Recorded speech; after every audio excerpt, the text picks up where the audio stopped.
prophecy about Jerusalem, Isaiah 22. A prophecy against the valley of vision. What troubles you now that you have all gone up on the roofs? You town so full of commotion, you city of tumult and revelry. Your slain were not killed by the sword, nor did they die in battle. All your leaders have fled together. They have been captured without using the bow. All you who were caught were taken prisoner together, having fled while the enemy was still far away. Therefore I said, turn away from me, let me weep bitterly. Do not try to console me over the destruction of my people. The Lord Almighty, has a day of tumult and trampling and terror in the valley of vision, a day of battering down walls and of crying out to the mountains. The Lamb takes up the quiver with her charioteers and horses. Fear uncovers the shield. Your choicest valleys are full of chariots, and horsemen are posted at the city gates.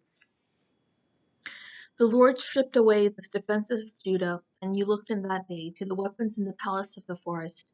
You saw that the walls of the city of David were broken through in many places.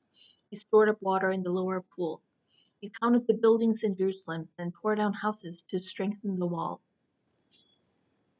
You built a reservoir between the two walls for the water of the pool, but you did not look to the one who made it, or have regard for the one who planned it long ago. The Lord Almighty called you on that day to weep and to wail, to tear out your hair and put on sackcloth. But see, there is joy and revelry, slaughtering of cattle and killing of sheep, eating of meat and drinking of wine.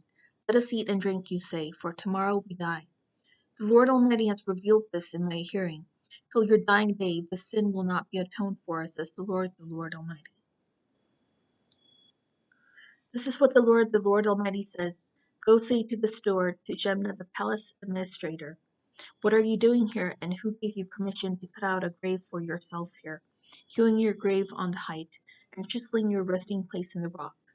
Beware, the Lord is about to take firm hold of you, and hurl you away, you mighty man. He will roll you up tightly like a ball, and throw you into a large country. There you will die, and there the chariots you are so proud of will become a disgrace to your master's house.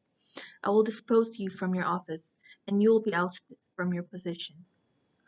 In that day I will summon my servant Eliakim son of Hilkiah. I will clothe him with your robe, and fasten your sash around him, and hand your authority over to him. He will be a father to those who live in Jerusalem and to the people of Judah. I will place on his shoulder the key to the house of David. What he opens no one can shut, and what he shuts no one can open. I will drive him like a pagan to a firm place. He will become a seat of honor for the house of his father. All the glory of his family will hang on him, its offspring and offshoots, all its lesser vessels, from the bowls to all the jars. In that day, declares the Lord Almighty, the peg driven into the firm place will give way. It will be sheared off and will fall, and the load hanging on it will be cut down. The Lord has spoken.